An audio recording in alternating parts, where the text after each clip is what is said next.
வெல்ல மைசூர்பா. தேவையான பொருட்கள்: கடலை மாவு 1 கப், வெல்லம் 2 கப், நெய் 1/2 கப்.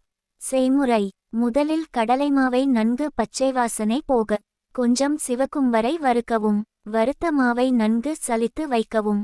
ஒரு பாத்திரத்தில் நெய், எண்ணெய், வெண்ணெய் கலந்து கட்டி இல்லாமல் உருக்கி வைத்து கொள்ளவும். வேறு ஒரு பாத்திரத்தில் கடலை மாவு எடுத்து உருக்கிய எண்ணெயில் கொஞ்சம் எடுத்து தோசைமாவு பதத்திற்கு கரைத்து வைத்து கொள்ளவும். பின் வாணலியில் வெல்லம் போட்டு சிறிது நீர் விட்டு கொதிக்கவிடவும். பாகு கம்பி பதம் வர காத்திருக்க தேவை இல்லை. வெல்லப்பாகுவை ஒட்டும் பிசுக்கு பதம் இருந்தாலே போதும். பின் கரைத்து வைத்த கடலைமாவு கலவையை கொஞ்சம் கொஞ்சமாக பாகில் சேர்த்துகிண்டவும். ஓரம் நுரைபோல் பொரிந்து வரும் அப்போ மேலே மீதம் உள்ள நெய்யில் கொஞ்சம் சேர்த்து கிண்டவும். திரும்பவும் நுரைபோல் பொரித்து வரும். மேலும் மீதம் இருக்கும் எண்ணெயில் சிறிது விட்டு கிண்டவும்.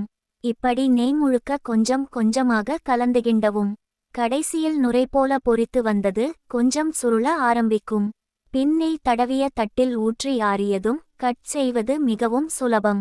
வெல்லம் கம்மியாயிருப்பதால் இறுக வாய்ப்பு இல்லை. நெய் இருப்பதால் கரெக்டாக செட் ஆகும். திகட்டவும் செய்யாது.